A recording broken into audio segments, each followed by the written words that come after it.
Latest updates ఎప్పటికప్పుడు పొందడానికి big TV WhatsApp channel follow అవ్వండి. లింక్ డిస్క్రిప్షన్ లో ఉంది. అధికారంలో ఉన్నప్పుడు బూతులు తిట్టారు, ఇప్పుడేమో నీతులు చెప్తున్నారు. రాజకీయ కక్షలతో ఇంట్లో ఆడవాళ్ల మీద కూడా కేసులు పెడుతున్నారని గగ్గోలు పెడుతున్నారు. ప్రస్తుతం వైసీపీ నేతల వ్యవహార తీరుది. వైసీపీ అధికారంలో ఉన్నప్పుడు నోటికి హద్దు పొద్దు లేకుండా చెలరేగిపోయిన మాజీ మంత్రి పేరుని నాని ఇప్పుడు బిక్కమొహం పెట్టుకొని బేలగా మాట్లాడుతూ ఉండటం అందరినీ కూడా ఆశ్చర్యపరుస్తోంది. తన భార్యపై కేసు పెట్టి క్షోభకు గురి చేశారని దాదాపు ఏడ్చేసినంత పని చేస్తున్నారు పేరుని నాని. ఈయనపై కూటమి నేతలు ఒక రేంజ్లో ఫైర్ అవుతున్నారు కూడా. కోట్ల రూపాయల రేషన్ బియ్యం మాయం కేసులు ఇరుక్కొని ఇప్పుడేమో భార్య నెపంతో ఆయన కాళ్ల బేరానికి వచ్చినట్లుగా మాట్లాడుతూ ఉండటంపై కూటమి శ్రేణులు తెగ సెటాలు విసురుతున్నారు. నేను అత్యంత ప్రేమించేటువంటి, దేవుళ్ళ కంటే మిన్నగా ప్రేమించేటువంటి, చనిపోయి మరణించినటువంటి నాకు జన్మనిచ్చిన తల్లి మీద ప్రమాణం చేసి నేను చెప్తున్నా.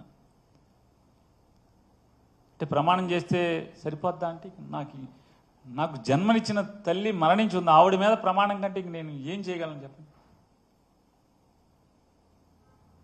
దీంట్లో నా భార్యకి కానీ నాకు కానీ ఏ పాపం లేదు అని కూడా ప్రజలకు చెప్పుకుంటున్నాను. నేను రాజకీయ నాయకులకు చెప్పట్లేదు, ప్రజలకు చెప్పుకుంటున్నాను.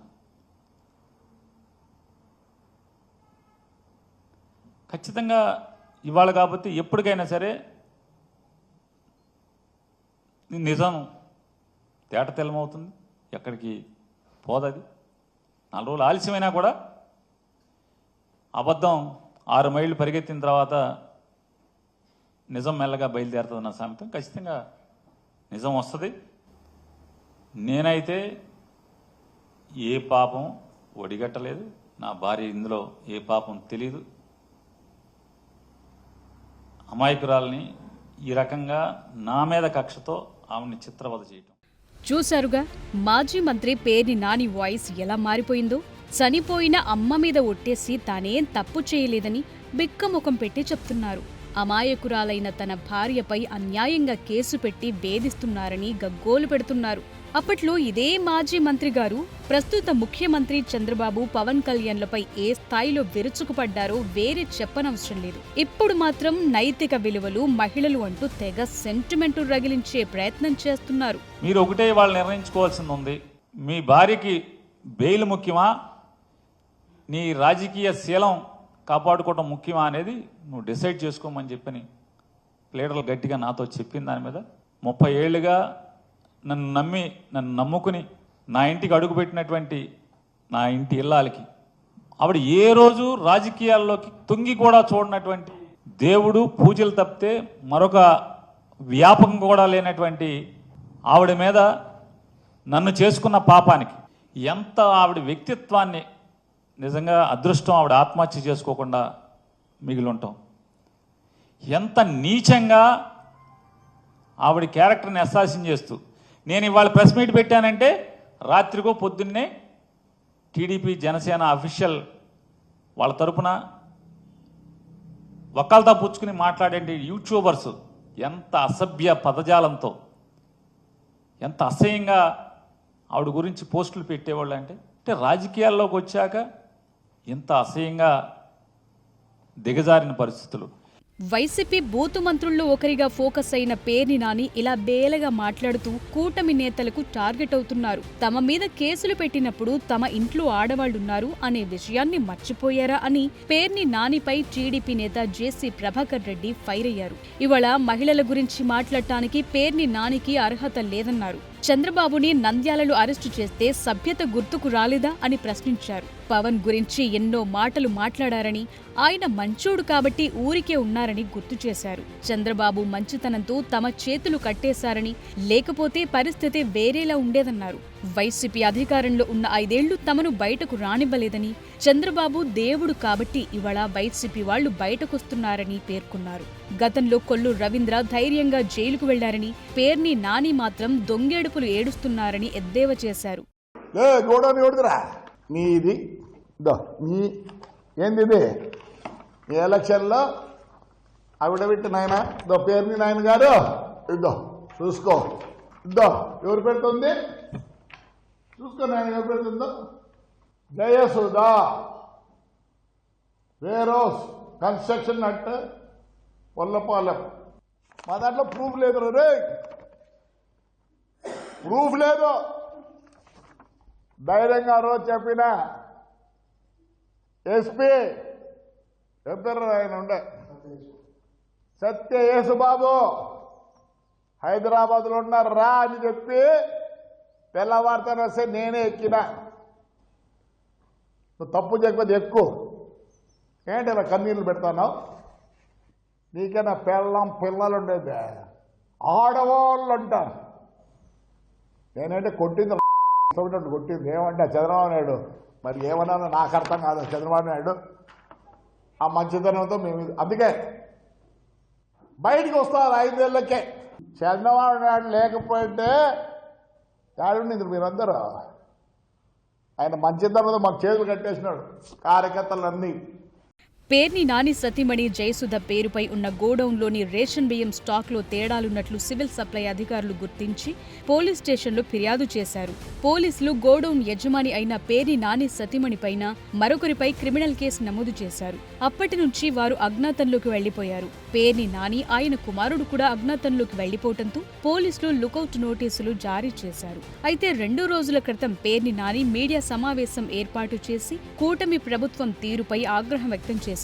తనపై తన కుటుంబంపై కావాలనే రాజకీయ కక్షతో కేసులు పెడుతున్నారంటూ మండిపడ్డారు.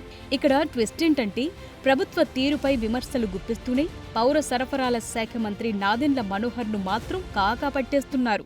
ఈ రాష్ట్రంలో ధర్మాన్ని, న్యాయాన్ని 4 పాళ్లలో నడిపే ప్రయత్నం చేస్తూ అధర్మాన్ని, అవినీతిని కోకటి వేళ్లతో పీకేయటానికి ప్రయత్నం చేస్తున్నటువంటి మనోహర్ గారికి మరీ అభ్యర్థిస్తున్నాను. ఎందుకంటే ఆయనకి రాజకీయ కక్ష లేదు, కేవలం విధి నిర్వహణ మాత్రమే. వారు కూడా చెప్పారు, అన్ని నాతో కొంతమంది మిత్రులు చెప్పారు. మా కార్యకర్తలు అడుగుతున్నారు, ఇంకా పేర్ని నాని కానీ లోపలేయలేదండి, ఇంకా లోపలేయలేదంటే అని చెప్పాను. మాజీ మంత్రి పేర్ని నాని కుటుంబానికి చెందిన మచిలీపట్నం గోడౌన్లో మాయమైన రేషన్ బియ్యం బస్తాల లెక్క తేలింది. మొదట్లో పేర్ని నాని సతీమణి జయసుధ పేరిట నిర్మించిన గోడౌన్ నుంచి 3708 బస్తాల రేషన్ బియ్యం మాయమైందన్నారు. తరువాత 10 రోజులకు 4840 బస్తాలు మాయమయ్యాయని అధికారులు ప్రకటించారు. నెల గడిచేసరికి ఆ లెక్క ఏకంగా 7577 బస్తాలుగా తేలి అధికారులకే షాకిచ్చింది. ఆ లెక్క తేల్చడానికి అధికారులకు 1 రోజులు పట్టిందంటే పేర్ని నాని ఏ స్థాయిలో కుంభకోణం నడిపించారో అర్థమవుతుంది.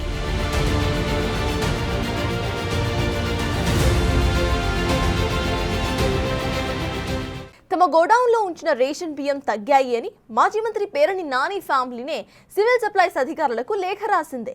మాయమైన బియ్యం ఎంతో సరిగ్గా లెక్కగట్టడానికి అధికారులకు 1 రోజుల టైం పట్టింది. ఈ నెల 10న పోలీసులు కేసు నమోదు చేస్తే ఇంతవరకు ఆ కేసులో ఒక్కరు కూడా అరెస్ట్ కాలేదు. పేర్ని నాని కుటుంబ సభ్యులు బెయిల్ కోసం పిటిషన్లు వేస్తూ కాలక్షేపం చేస్తున్నారు. పేర్ని నాని మధ్యలో బయటకొచ్చి గెస్ట్ అపియరెన్స్ ఇచ్చి వెళ్తున్న అధికారులు మాత్రం ఎలాంటి చర్యలు తీసుకోకపోవడం ఇప్పుడు విమర్శలకు దారితీస్తోంది. ఆ క్రమంలో ఆయన సతీమణికి ముందస్తు బెయిల్ లభించడం ఇప్పుడు చర్చనీయాంశంగా మారింది.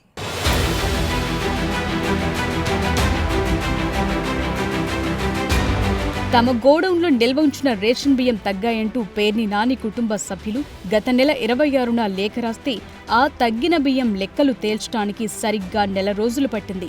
బియ్యం మాయం ఘటనపై పోలీసులు ఈ నెల 10న కేసు పెట్టారు. అంటే 2.5 వారాలు గడిచిపోయింది. అయినా ఇప్పటి వరకు నిందితులను అరెస్టు చేయలేదు. పైగా పోలీస్ అధికారులే పేర్ని నాని కుటుంబం పారిపోయే అవకాశమిచ్చింది. ఎక్కడున్నారో తెలియని పేర్ని నాని, ఆయన కొడుకు పేర్ని కిట్టు, భార్య జయసుధలు ఎంచక్కా కోర్టులో పిటిషన్లు వేస్తూ బెయిల్ ప్రయత్నాలు చేసుకుంటున్నారు.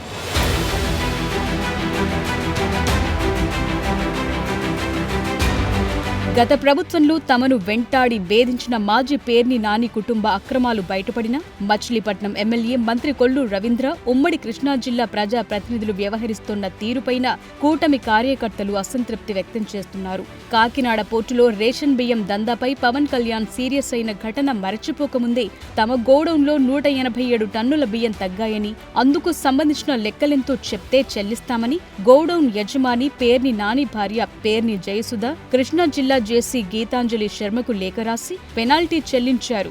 2 విడతలుగా ₹1,70,00,000 పెనాల్టీ చెల్లించిన పేర్ని నాని కుటుంబం చేసిన తప్పును ఒప్పుకున్నట్లయింది. అయినా వారిపై చర్యలు లేవు. మచిలీపట్నంలో పేర్ని నాని రాజకీయ ప్రత్యర్థి అయిన మంత్రి కొల్లు రవీంద్ర మాత్రం ఆయన్ను వదిలిపెట్టేది లేదని స్టేట్మెంట్లిస్తున్నారు. అక్కడ బియ్యం తక్కువ ఉంది, మేము డబ్బులు కడతామని చెప్పి ఒక లెటర్ రాస్తారు. అంటే దొంగతనం చేసి ఆ డబ్బులు కట్టేస్తామంటే దొరైపోతారా? ఇవాళ ఏదో వాళ్ళు ఇష్టం వచ్చినట్టు అధికారం ఉంది కదా అని చేసి 5 సంవత్సరాల పాటు దోచుకుని ఇప్పుడు తప్పించుకు తిరిగే కార్యక్రమాలు చేస్తూ ఉన్నారు. ఇవాళ పోలీస్ కూడా చాలా సీరియస్గా దీని మీద ఎంక్వైరీ చేస్తూ ఉన్నారు. పూర్తి వివరాలన్నీ కూడా చేస్తూ ఉన్నారు. అందుట్లో పనిచేసే సిబ్బందిని కూడా ఇవాళ మాయం చేశారు. అక్కడ పనిచేస్తున్నటువంటి మేనేజర్ అడ్రస్ లేడు, ఫోన్లు ఆఫ్ చేస్తారు. మళ్ళీ వాళ్ళని కాపాడే ప్రయత్నం, వాళ్ళ సమాచారం ఇవ్వండి అని చెప్పి బంధువులు తీసుకొస్తే వాళ్ళని బెదిరించి తీసుకెళ్ళిపోయే పరిస్థితి పోలీసుని. ఇది నిజంగా చాలా దురదృష్టకరమైనటువంటి సంస్కృతి. ఇవాళ అనేక మంది ఇందులో ఇన్వాల్వ్ అయ్యారు. మేము చాలా క్లియర్గా చెప్పాం మొట్టమొదటి నుంచి. పోలీసుల నోటీసులపై పేర్ని నాని ఇప్పుడు బయటకొచ్చి మాట్లాడుతున్నారు. తానెక్కడికి పారిపోలేదని, తన భార్యపై కేసు పెట్టడం అన్యాయమని వాపోతున్నారు. పోలీసులు ఆయన ఇంటికి నోటీసులు అంటించినప్పుడే పేర్ని నాని తన నివాసంలో ప్రత్యక్షమవ్వటం చర్చనీయాంశంగా మారింది. పెనాల్టీ కట్టేయటంతో ఇక కేసు నుంచి బయటపడొచ్చన్న ధీమాతోనే ఆయన బయటకొచ్చారన్న అభిప్రాయం వ్యక్తమైంది. అయితే పేర్ని నానిని వదిలిపెట్టమంటున్న మంత్రి కొల్లు రవీంద్ర మంత్రిగా ఉండి కూడా ఆయన బయటకొచ్చినప్పుడు అరెస్టు చేయించకపోవటం విమర్శల పాలవుతోంది.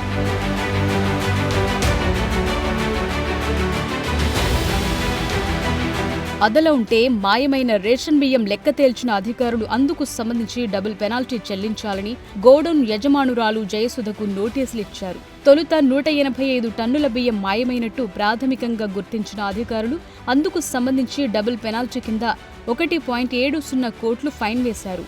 ఆ తరువాత ఫిజికల్ వెరిఫికేషన్ చేసిన అధికారులు మొత్తం 378 మెట్రిక్ టన్నుల షార్టేజ్ వచ్చినట్లు నిర్ధారించారు.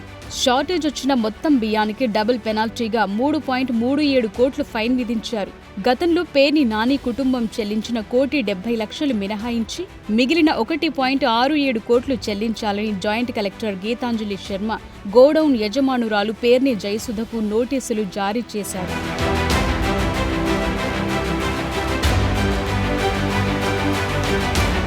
గోదాంలో తగ్గిన రేషన్ బియ్యానికి 1.78 కోట్లు కట్టాలని సివిల్ సప్లై అధికారులు నోటీసులిచ్చారు. ఆ డబ్బును చెల్లించాం, అయినా నా భార్యపై క్రిమినల్ కేసులు పెట్టారంటూ ఆవేదన వ్యక్తం చేస్తున్న పేర్ని నాని తాజాగా కృష్ణా జిల్లా జాయింట్ కలెక్టర్ ఇచ్చిన నోటీసును రద్దు చేయాలని హైకోర్టులో పిటిషన్ దాఖలు చేశారు. ఇంట్లో ఆడవాళ్ల జోలికెందుకొస్తారు? రాజకీయ కక్ష ఉంటే నన్ను, నా కొడుకును అరెస్టు చేయండి అంటూ పేర్ని నాని వ్యాఖ్యలపై పవన్ కళ్యాణ్ తాజాగా స్పందించారు. బియ్యం మాయమైందే నిజమే కదా, డబ్బులు కట్టాం, కేసులెందుకు పెట్టారు అంటే ఎలా కుదురుతుంది అంటూ పవన్ కౌంటర్ ఇచ్చారు.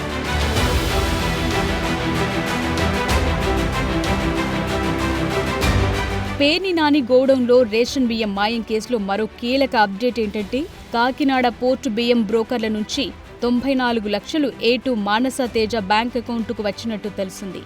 మానస తేజ అంటే పేర్ని నాని భార్య జయసుధ అసిస్టెంటే. ఆ సొమ్ము మానస తేజ అకౌంటు నుండి జయసుధ అకౌంటుకు బదిలీ అయిందట.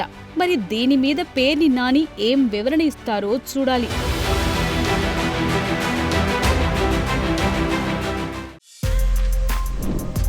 For more videos like this, subscribe Big TV channel.